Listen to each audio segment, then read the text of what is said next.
attentif tolanda enseignement oyo malamu puisque tobandaki déjà enseignement ya Pâques lokola tolobaki enseignement ya Pâques vraiment ezali série moko continue oyo tokoki kokata te yango wana na mokolo ya lelo tokozwa enseignement oyo balobi na biso les corps rompus et les sangs répandus puisque toyebi yango même na parole de Dieu bazolobela biso yango ke nzoto ya Yesu ebukanaka mpe makila na ye esopanaka yango wana tokokota kati na bozindo ya nyonso tu wana toyeba eloko nini au juste nzoto toyeba ke ezali nomoko masculin ezali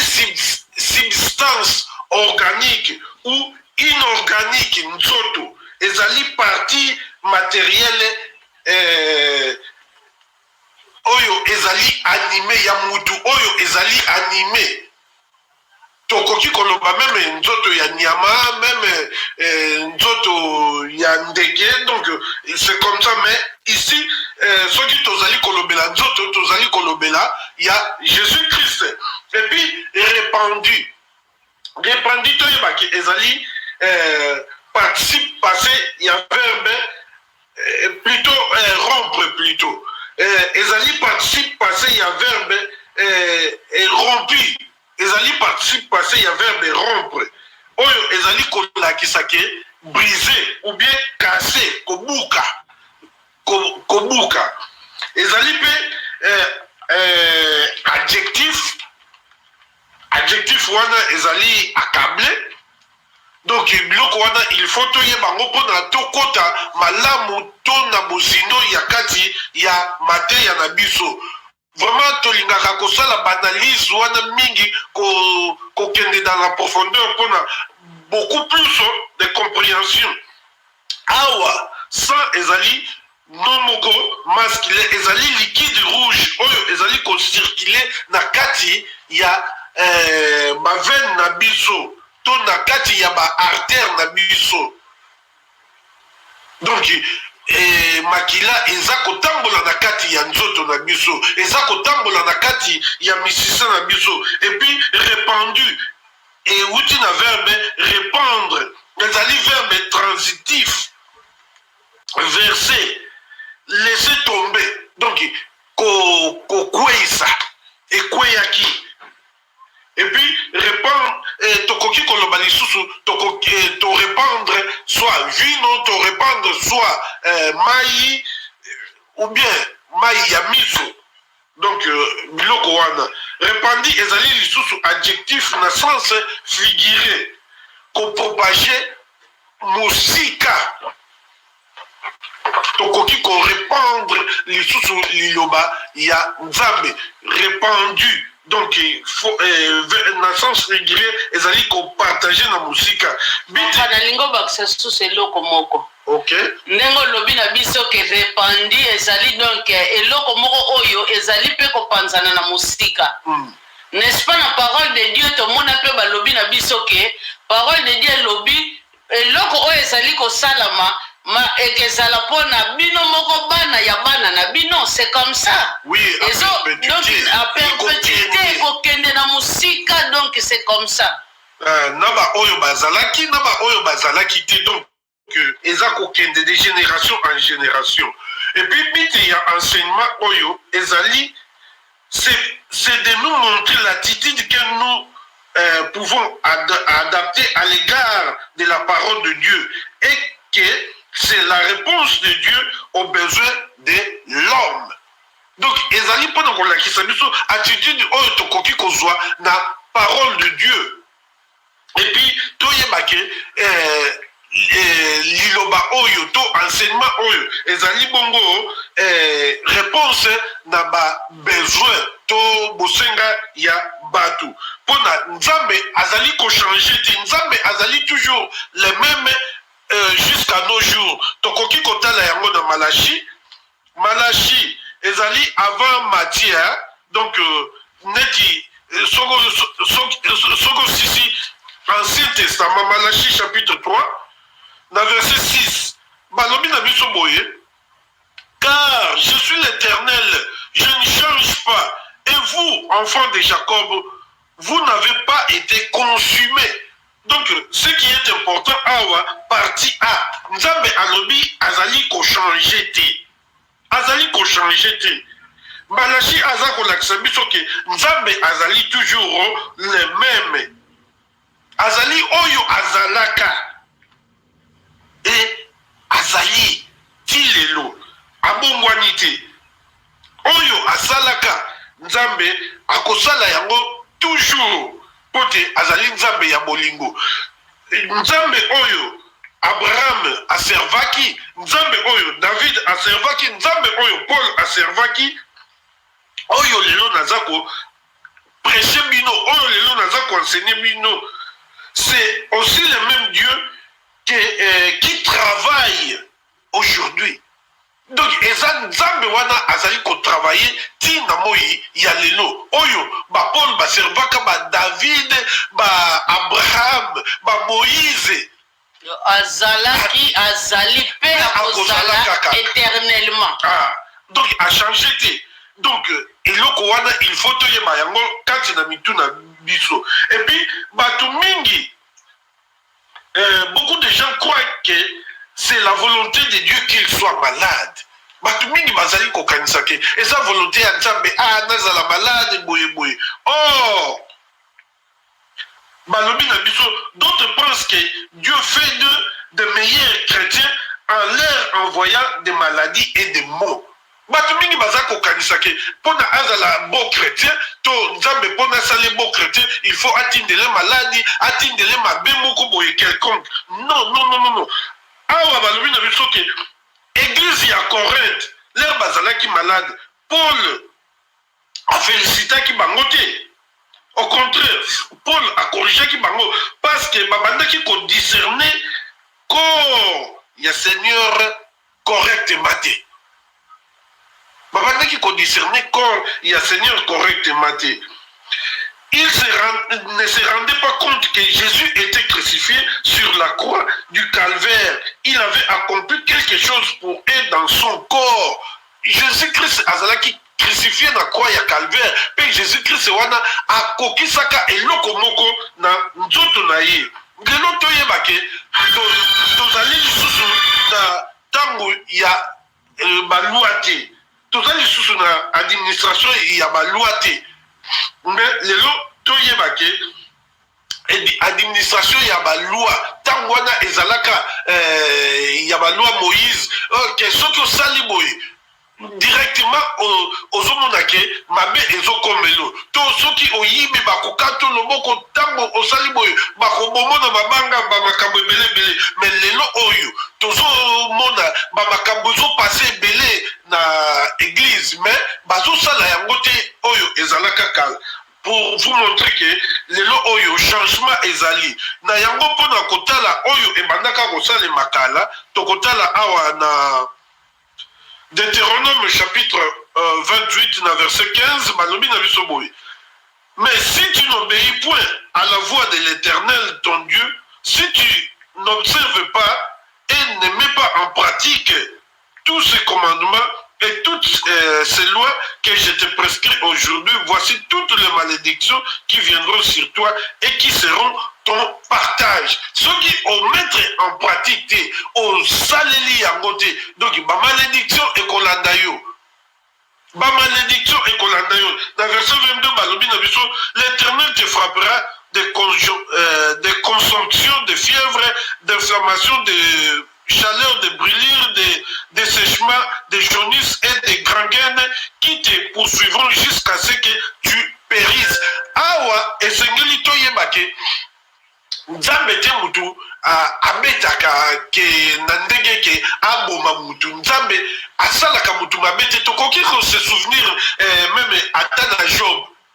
Job leur malheur eyelaki ezalaki Nzambe te ezalaki plutôt monguna et puis Nzambe leur amonaki trop c'est trop ayaki en aide ya Job to mona ki Job a prospéra ki lisusu et puis la parole de Dieu bazolo banabiso que Dieu a tant aimé le monde qu'il a donné son Fils unique afin que quiconque croit en lui ne périsse point mais qu'il ait la vie éternelle. Mais Nzambe wana alingi te to kufa. Comment Nzambe wana akoboma lisusu? Donc eloko wana totie à l'écart. Faut yeba ke lelo oyo bazolo bela biso malédiction ya loi awa na Deutéronome mais Galate alobi biso boye Galates chapitre 3, la page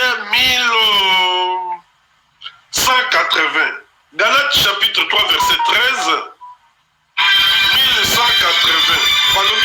Christ nous a rachetés de la malédiction de la loi, étant devenu malédiction pour nous, car il est écrit maudit et quiconque est pendu au bois. Christ a commis malédiction. Pona biso Christ ayaki pona asukisa malédiction ya loi oyo mibeko ebandaki ko condamner puisque ceux qui totali na tango ya Moïse na Ancien Testament ba condamnation ezalaki ebele mais lelo oyo biso c'est le contraire ba condamnation ezali te parole de Dieu elobi plus que il y a plus de condamnation pour ceux qui sont en Christ. Lelo oyo condamnation ezalité, malédiction ezalité puisque Christ nous a racheté à son biso na ba malédiction wana ya mibeko à son biso. Si l'église a été rachetée de la maladie, pourquoi l'église de Corinthe était malade et faible? Ce qui lelo Christ à son biso na ba maladie mais pona nini Église à Corinthe, ezalaki tango nyo surtout malade et puis ezalaki faible. Tokoki kota la yango na 1 Corinthiens chapitre 11. Oyo nan ba comité na page 1160. 1 Corinthiens chapitre 11 verset 29 et 30. Ah ba lobi na biso boye verset 29. Car celui qui mange et boit sans discerner le corps du Seigneur mange et boit un jugement contre lui-même. Ah, balobiki, oyo azaliko lia pe azaliko mela makila sans qu'on discerner nzoto ya Kristo. Azaliko lia toko mela jugement pona yemoko. Verset 30 balobi c'est pour cela qu'il y a parmi vous beaucoup d'infirmes et de malades et qu'un grand nombre sont morts. Yango wana balobi ke kati na bino benfirme bazali mingi pe ba malade ezali mingi pe mingi bakufi. Pona ni bazo discerner corps ya Christ te. Bazo lié yango bilia lia. Peut-être à outiner comme ça l'impudicité à mon mukolo il y a cette scène à lobby que bon ngapenalia dans cette communion ça fait rien. Or parole de Dieu awa ba Corinthiens ceux qui totali tozongisima tokomona ke ba mi pesa qui na impudicité ba mi pesa qui na toutes sortes il y a des bandades mais dans cette communion bazoya pe bazolia yango na Paul azoyebisa bango ke yango wana lelo oyo malade ekoti mingi na église ya Corinthe pe kufa ekoti mingi papa soki na kokozwa yo na maloba te toute sorte ya mabe parce que de badandi wana ozoloba wana moto nyonso te moto akoyeba elingi koloba nini parce que monoko wana eza ya biso te bayela biso sikoya toute sorte ya mabe mosusu mpe azali mpe asalaka na ye mpe mpidisité te mokovanda ne boye te tanke mondimi mais chaque fois aza mpe na église makambo na ye mpenza okokosiporta ngo te mais ayebi ke kote ngo te mpidisité na kosala te donc toute sorte ya mabe ezosala na biso bana na Nzambe mokomona mpe mokolo ya sainte seine motu mpo aparticipe yango na biloko esengeli biso te évite. toyebaka cérémonie wana lolenge nini oyo mutu akoki kokende kose présenter na yango bongo bandeko nanga entre parenthèses kaka sorry papa mai en tout cas bakado na bino bandeko boza matata botala nombre tozali donc bolaike kaka la moitié boza matata bandeko na ngai bo revoir bafoi na bino oyo abosani atiela ngai ata kado ekosala nga malamu mingi kado na bino eza nango kaka kolaike na bino merci beaucoup. Ok, awa balobi ke sainte communion, donc sainte communion ezangi tâche tomonaka neige ndenge elere ekoyaka ndenge ezalaka pembe mais sikoyo balobi ke sainte communion koleka kutu neige eleki kutu neige. Or église ya Corinthe bazalaki au courant bayebaki signification ya makila ya Yesu Kristo mais babandaki konéglige ya kodiscerner nzoto ya Kristo pe makila ya Kristo, raison pour laquelle bakomaki malade et faible pe kufa ekotaki pona nini bango bakomaki kozwango je ne sais pas lokola moi j'ai moko boye lokola nini tokoki kozwa exemple nakoki kozwa exemple biso moko l'air to bandaki kokola tozaki quelque part mais communion ekomaki blague bokomela yango ntango nyonso tu bolingi meme osalaki no mabe ndenge nini okei omeli yango ozomona toboyi kotanga kombo mais c'est pas bien, c'est pas bien. C'est pas bien. Il faut toutefois, tous en très éveillés. Bande konanga ya basi, bande konanga ya mibali. Il y a quelque chose qui ne va pas. Lorsque les membres de l'église sont faibles et maladifs. Ceux qui te moniquent, bande komususu bakomi malade, bamususu bakomi faible, toyebake et loko moko eza ko marchete ndenge l'église ya Corinthe et badaki ko marchete. Donc toutes sortes yamabe et contaki l'église ya Corinthe. Et puis si Dieu a fait sortir d'Égypte 2 500 000 environ de personnes sans qu'aucune d'elles ne soit faible.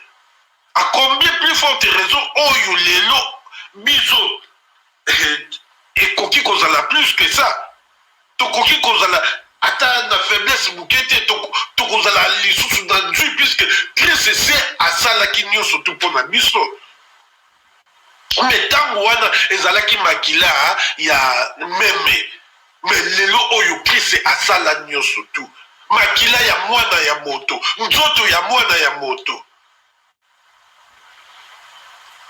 Tomeka ko comprendre eloko wana batata ba mama bandeko soki to comprendre yango ekozala vraiment malamu mingi et puis toyebake lelo oyo tozali na période ya grâce ya ngolu tosala na biso eloko te tosala eloko te me nzambe apesi biso ngolu wana nzambe asali nyonso tu mpo na biso atindi Kristo mpo te asomba biso na mabe nyonso tu atindi Kristo mpo na asomba biso na bamaladi bainfirmité bacondamnation nyonso tu Kristo asalaki nyonso tu alors lelo a combien plus forte raison toko pratiquer parole wana a combien plus forte raison tokotambola ndenge oyo nzambe azali kolinga mpo na biso. Lelo toyebake nzambe akoki kosala eloko wana te ke lelo oyo akamata asalaka nemba mabe kaka na bana na ye wana alors aza lisu bolingo te. Na Matthieu chapitre 8 verset 17 Matthieu chapitre 8 verset 17 na page 957 afin que s'accomplisse ce qui avait été annoncé par Ésaïe le prophète. Il a pris nos infirmités et s'est chargé de nos maladies. Jésus-Christ a zwa ba pasi na biso nyonso tu. A zwa ba maladie na biso nyonso tu. Bande konangai. Nini nzambe akokaki kosala soki oyo te. Donc vraiment faut toyeba ke eloko oyo nzambe asala eza monene. Ces choses Dieu les a faites pour nous car Christ est notre Pâques.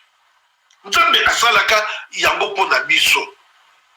Pote Christ azali Pâques pona biso. Na 1 Corinthiens chapitre 5.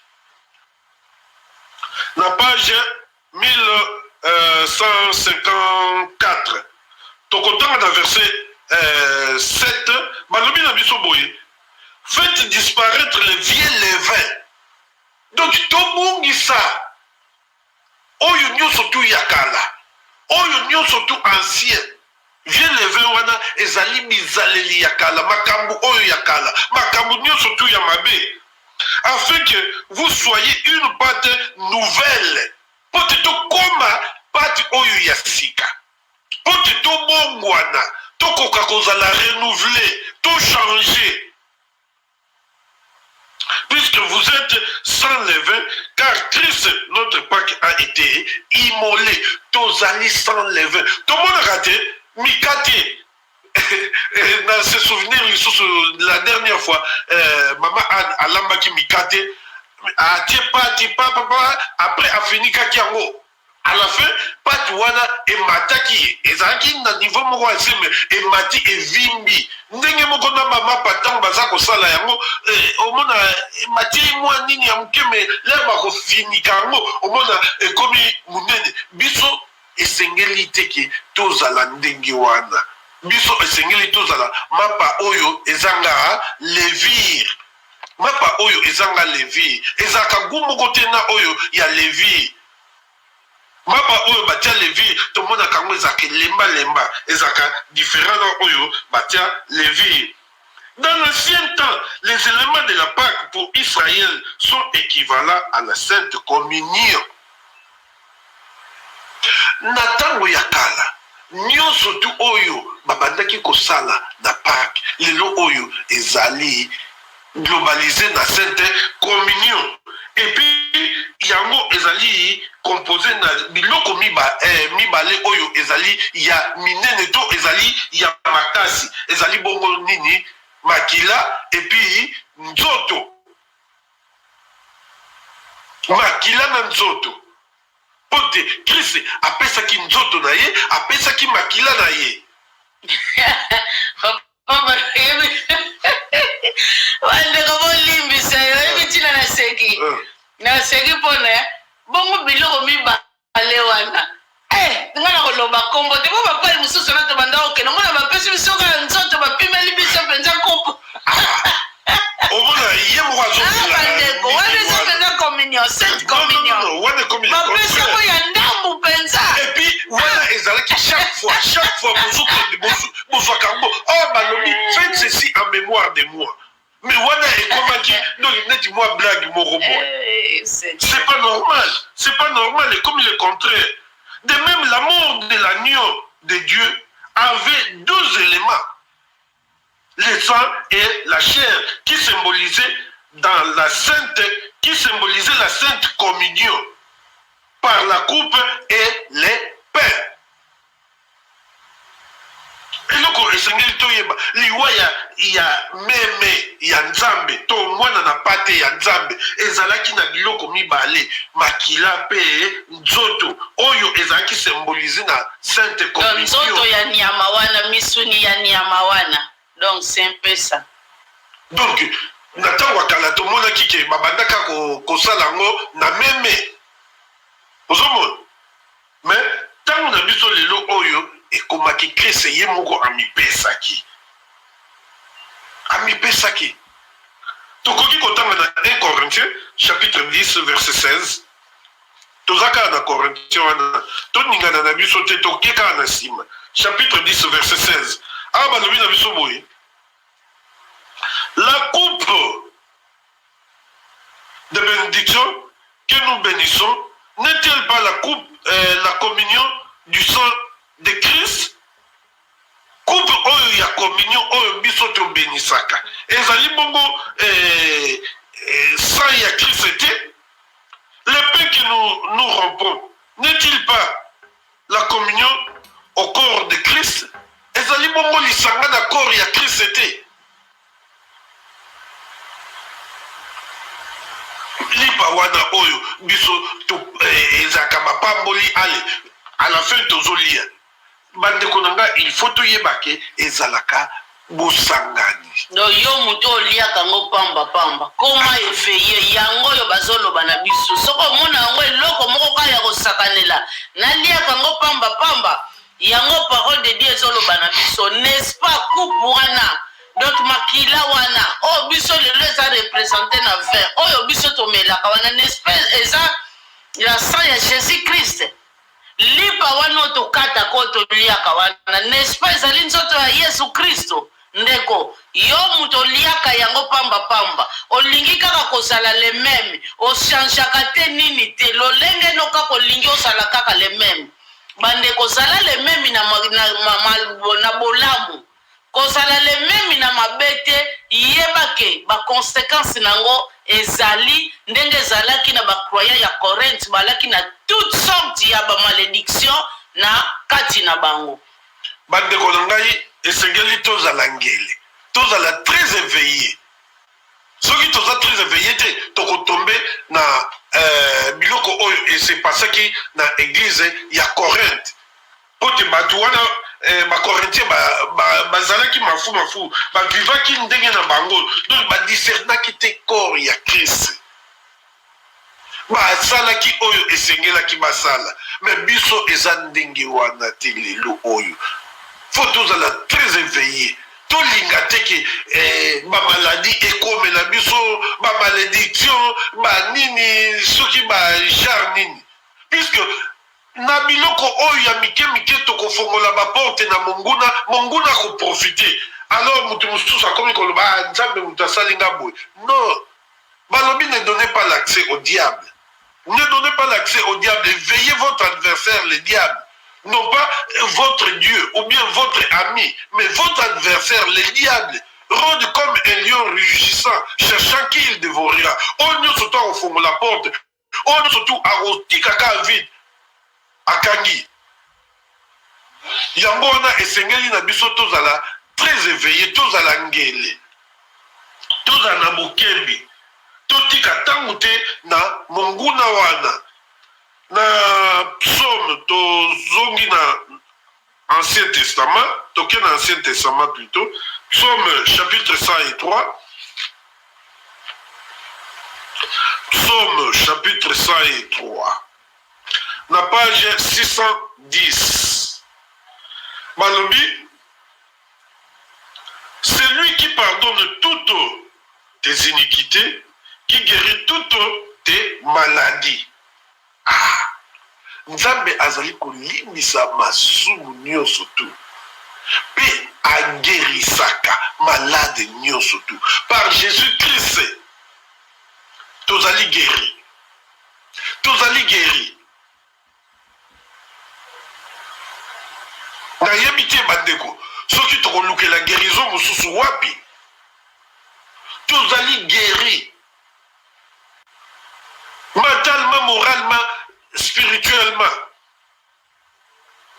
Quitte à biso, tozala na kondima. Quitte à biso, to mettre en pratique liloba ya nzambe oyo. Soki to mettre yango en pratique, to komona vraiment que ekozala vraiment malamu mingi pona biso. Pe to ko vivre ba merveille ya nzambe, bikamwa ya nzambe, ba signe, ba prodige, ba miracle ekolanda biso.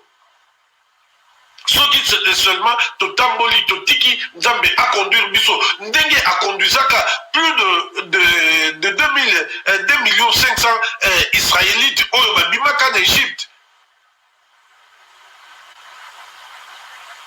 ata moko na bango atikalaka kosafaiblir te puisque nzambe a conduisaka bango bamitikaka na maboko ya nzambe biso mpe tomitika na maboko ya nzambe mpona échec ezala te mpona défaillance ezala te vraiment soki tosali ndenge wana ekozala malamu mingi. Tout ceci était déjà prophétisé dans l'ancien temps, le péché et la maladie. Et ça l'a déjà prophétisé. Et ça a été que dans Corinthiens. ils ont déjà prophétisé que ma péché, ma maladie, patati patata, nous surtout, donc ils ont déjà prophétisé pour la toko kakoyema.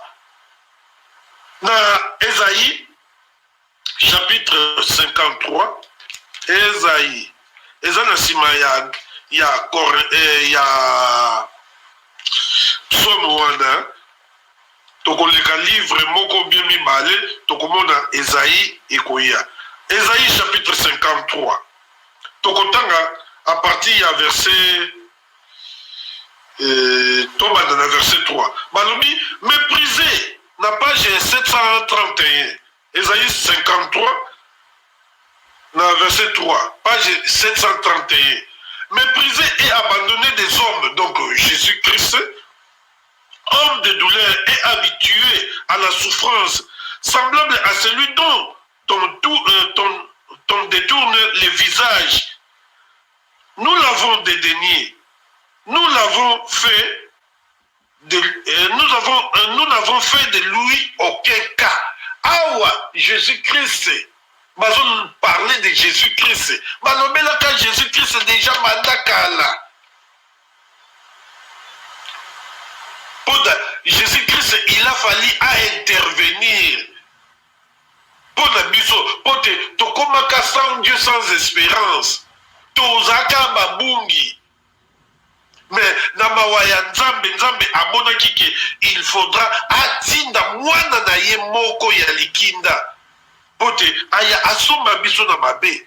Mwana wana l'air aye, en tout cas batu ba considéra qui était bamoni aventurier moko boye. Donc vraiment azaki minimisé. Basala qui est toutes sortes ya mabe. Toutaki komona yango la fois passée na croix mazo sekaye mazo lobaïso qui ozali vraiment roi de Dieu fait ça la boye soko zamona nzambe zongi sa boye patati patata.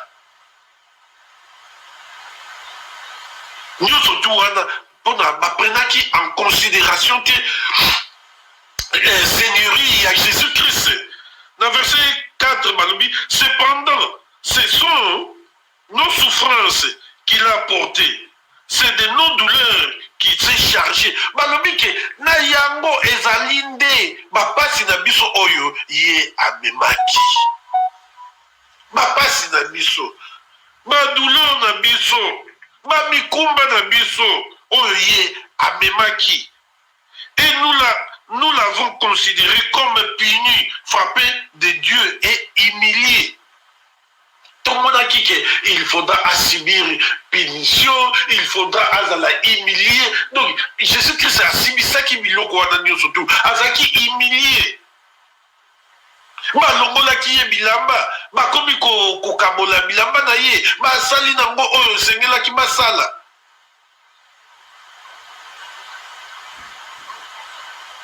Oh, nyonso tu wana soki andimaki humiliation wana, nzambe andimaki mwana na ye moko wana, aya akufa, azala humilié pona bolamu ya ngai na yo, po te tokoka kozala fort, po te tokoka kozala en bonne santé, pote toko kakozala guéri, pote toko kakozala oyo tozali lelo na verset na partie suivante, verset 5 malobi na biso, mais il est blessé pour nos péchés, brisé pour nos infirmités. Le châtiment qui nous donne la paix est tombé sur lui. Oyo nyoso tozopesa biso kimia ekoyaki na moto ya Jésus-Christ. Azalaki vraiment donc maltraité, azouaki même Azumu Nabiso. Et c'est pas ces meurtrissures que nous sommes guéris. Les noms oyo soki tozali guéris, ezali pona bapota oyo ye azokaki, bapota oyo ye azokaki. Na nzoto na ye makila ebimaki.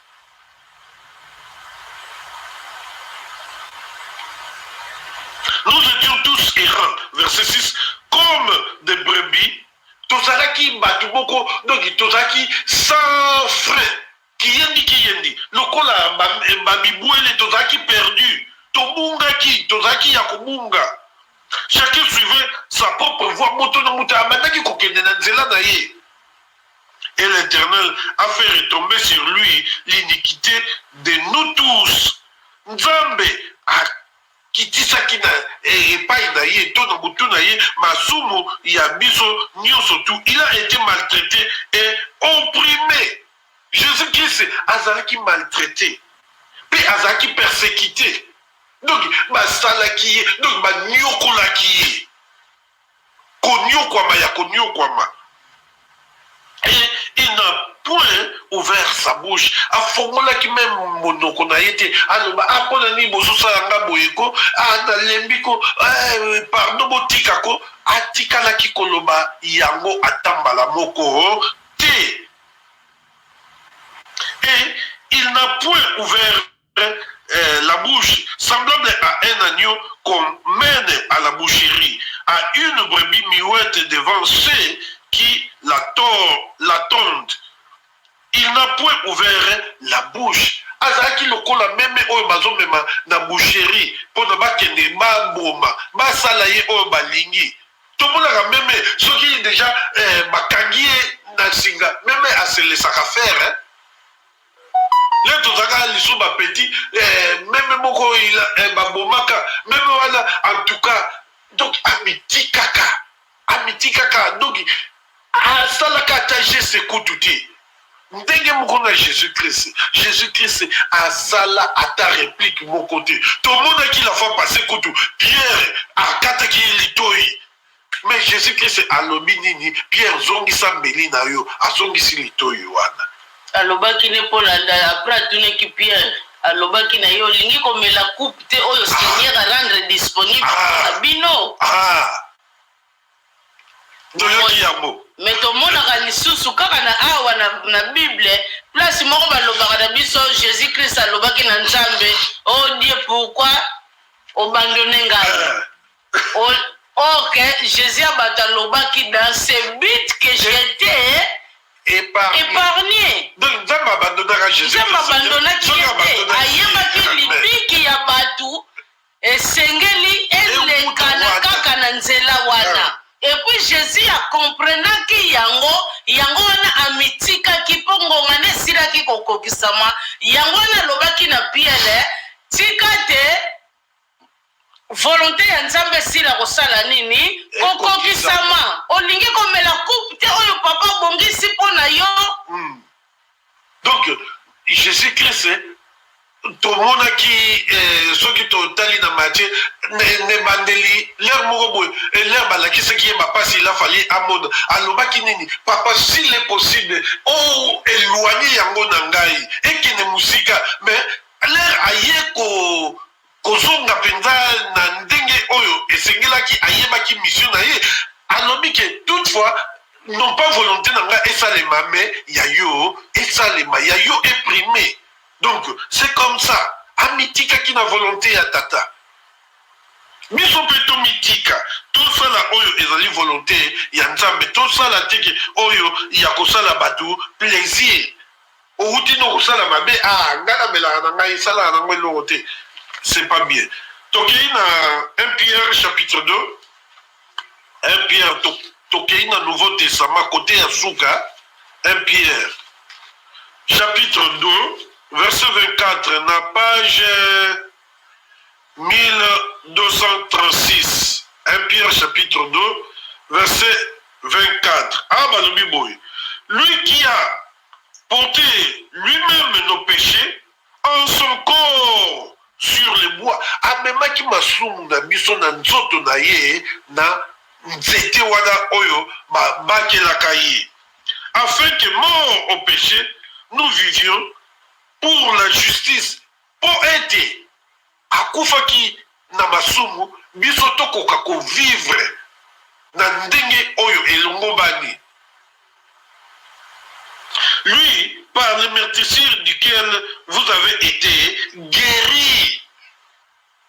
Tozali guéri na meurtrissure na bapota oyo ye azokaki na assassinat oyo basalaki ye soki nakoki koloba yango koboma oyo babomaka ye.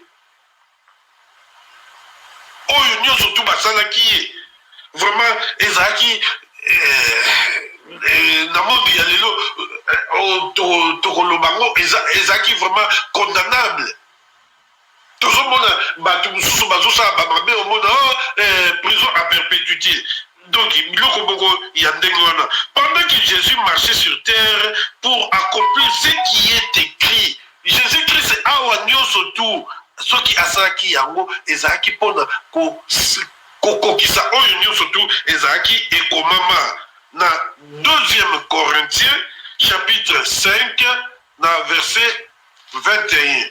Tokei na 2e Corinthiens chapitre 5 verset 21 balobi celui qui n'a point connu le péché, il l'a fait devenir péché pour nous afin que nous devenions en lui justice de Dieu. Oyo ayebaka lisumu te akomaki lisumu nzambe akomisaki lisumu po ete biso tosala nini tokoma juste devant nzambe. Tozala lisusu na culpabilité te na condamnation te tozala lisusu na koyimayima te bana ya nzambe. En conclusion, toyebake nzoto ya Christ ezaki rompu mpona guérison ya yo na ngai mpe makila na ye esopanaki mpona koefase masumu ya yo na ngai mpona kosomba biso na mabe nyonso tu po te lelo oyo tokoka kozala libre tokoka kozala affranchi. Na 1 Corinthiens chapitre 11 toko retanga lisusu verset 29 et 30 na page 1160 hein? 29 et 30 balobi na biso boye car celui qui mange et boit sans discerner le corps du Seigneur mange et boit un jugement contre lui-même. Oyo azali kolia, oyo azali komela sans qu'on discerner le corps de Christ balobi ke azali kolia to komela jugement contre yemoko. Alors papa, sorry papa nazio na monoko te. Alors c'est le moment il y a reprendre ma disposition. C'est ça, ouais. On a calaté la cérémonie à Sainte Bandeko. Cérémonie wane ezalaka très important na ba vie na biso pe na ba vie ya bandako na biso ezali très important pour na to participer ezala ba misu o ba négliger na bango ango. Mais na vie ya kimondimi bandeko mutu ayebi ke seke parole de Dieu ezali très important ba cérémonie wana. Alors bandeko c'est le moment oyo tomilengela ngai na bino mais tangu yo ozali kokende koparticipe na cérémonie wana kaka lolenge wana ndenge ozalelaka olingi kochange te donc conscience moko ezosala yo te yeba ke jugement ezali contre yo moko donc toute sorte ya mabe toute sorte ya malédiction et que si la quoi accompagner yo moko na libota na yo mobimba me bien aimé. Donc yangwana na koka ko bakisa. OK. Et loko mususu esengeli to yebake toutefois tant tozali kokende pona to lia sainte communion to tozali kokende na mesa oyo ba tandi sainte communion pona to lia yango toyebake masumu na biso nyonso tu ezali pardonné mabe na biso nyonso tu ezali effacé ezali pardonné pona nini Christ akufaka na tina ya yo na ngai po te tozala sembo po te tozala lelo oyo tozali eloko esengeli totia na mutu na biso yango ezali kodépendre na basentiment oyo tozali na yango te mais ezali kodépendre na oyo Christ asilaka kokokisa na nzoto na ye asilaka kokokisa na ekuruse tango lipa na vino epesameli bino boyebake ezali bongo nzoto ya Kristu to makila ya Kristu oyo biso ngai na bino tozali komela. Ezatike omona ezana ngo nani vin to nani limonade basombaki na Aldi. Non, non. Tango déjà prière et salimi, toyebaki ezali béni. Et puis ezali symbolisé na nzoto ya Kristo makila ya Kristo. Ezali déjà dédié. Alors, bien aimé, tout ça zardete. Tout me kakotia musapi na muzindote. Ce qui peut-être toyeba kite lelo oyo tosili koyeba yango pote tosili kotanga yango na liloba ya Nzambe. Na verset 24 il y a 1 Corinthiens wana kaka 11 balobi na biso et après avoir rendu grâce les rompus et dit ceci est mon corps qui est rompu pour vous, faites ceci en mémoire de moi. Alors après ko sambela alobi ke oyo ezali nzoto ya ngai esili kobukana bosalaka yango na mémoire ya ngai mpona bokanisi mpona kokanisa. Na verset 27 balobi c'est pourquoi celui qui mangera le pain ou boira la coupe du Seigneur indignement sera coupable envers le corps et le sang du Seigneur. Balobi ke oyo akolia to akomela makila ya Christ indignement balobi ke azali coupable. Toyebi eloko babengi coupable tomonaka yango ti. Donc condamnation bande azali condamné. Tomonaka ndenge bamusu mutu ayibi bakangi ye bakondane bamusu 5 ans de prison. Sikoyo yo oza condamné pa ya Nzambe oyebi sor na yo. Jésus-Christ alobaki ke oyo ezali nzoto ya ngai bozwa yango bolia yango. Toutefois il faut to remercier ka Nzambe. Tango tozali na moment ya sainte communion tango bapesi biso toyeba ke ezali mpona intégrité na biso poti tokoka kozala en bonne santé tokoka kozala na ngui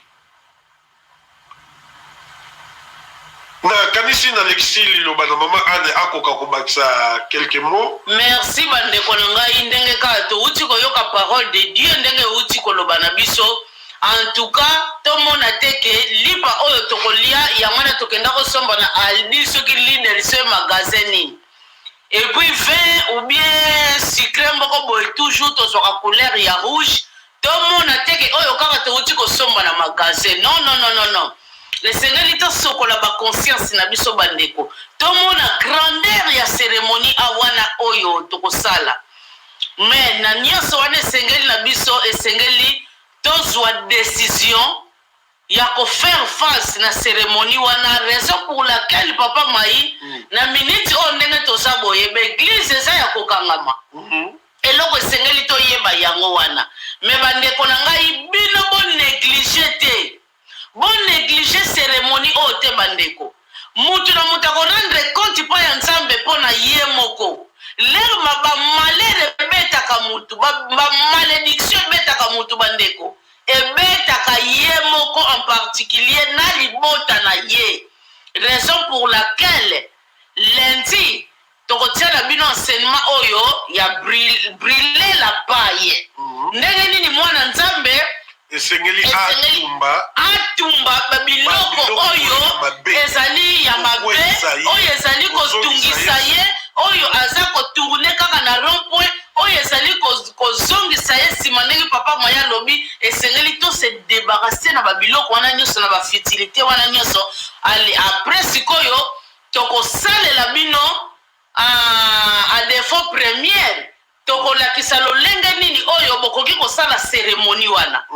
Alors na bandaku na biso bandeko à partir ya bana oyo baza na 12 ans oyo bazali ko comprendre utilité na yango mais mwana soki mpo azo comprendre utilité wana te c'est pas la peine mpona kopesa ye to éviter bana ya mike mike bayebi yango te ma parti ya 12 ans bandeko parce que Jésus Christ à partir ya 12 ans akomaki kolobela sur parole de Dieu akomaki koteya bato sur parole de Dieu baparalele bazokanga ye bazoluka ye Jésus Christ abanda koteya bato parti ya 12 ans alors mwana ntango aza ne sage azo comprendre qu'est-ce que obozoloba ne à partir ya 12 ans mata na kati ya ndako bandeko tokolakisa mpe lolenge nini oyo bokoki kolekisa cérémonie wana alors lundi toke na enseignement wana ya suka jeudi tokolakisa bino lolenge nini oyo bosalela cérémonie wana na ba vrai croyant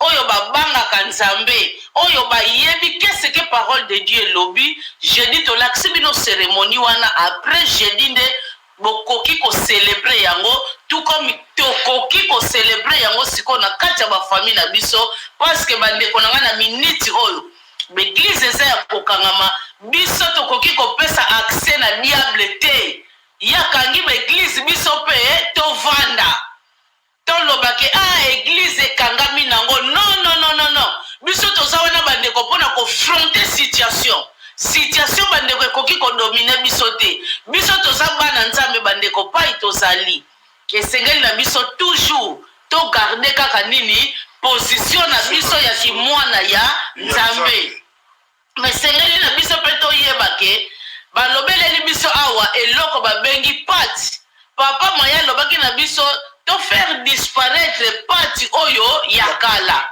bandeko lipa oyo tosalelaka sainte seine lipa wana balobi na biso ezalaka pati moko sans levain kindi levain elingi koloba levire ndenge papa moya alobaki na biso bomonaka ntango totiaka levire farine na biso ndenge sani surtout mikate ndenge sani emataka etondi ombaleleka papa moya bamoni yango ndenge mpenza emata mpenza etonda mpo nasalaki pati ya mikate eza ngutu na fone na ngai awa na kokotisela bino yango na première maintenant nazwa tante mpona kokotisa yango mpona na biloko ebele na kati ya fone nano ngonga nango eye te me mokolo kaka disponibilité moko boya te ekozala tokobwakela bino yango bandeko na nga alors tozala na habitude na kolakisa yango biso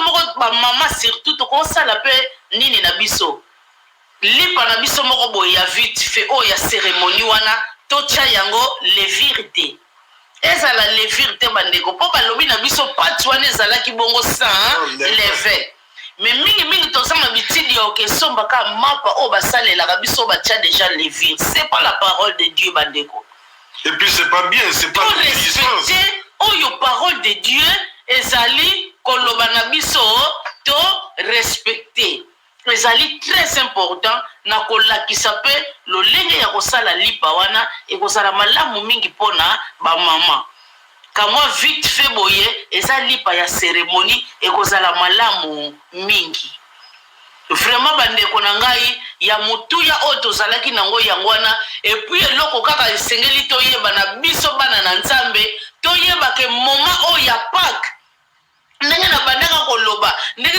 totiaka basape na biso mpona ba Christmas biso da Christmas na anglais tokoloba Noël ndenge tolobaka Noël na biso tokotia banzete na biso bandeko vrai Noël ya mwana na nzambe ezali nde periode oyo moment ya bien oyo ngai na yo olingi kotia ba jet de lumière wana otie olingi kotia sape na yo olingi kodekore yango bandeko vrai Noël na mwana na nzambe ezali ngonga oyo yo Yesu asilaki komipesa mpo na ngai na yo tobikisama mpo na ngai na yo bandeko tozonga lisusu pembeni ya papa parceke toyebi histoire wana bien bakoko na biso ya yambo bapeshaki babungaki bakendaki mosika na nzambe esprit alors ebandaki koya esali mosala nango mpe ekei me lelo oyo parti ya Jésus Christ bandeko esprit wana ekendaka lisusu te ekoma iniyu na kati na yo bandeko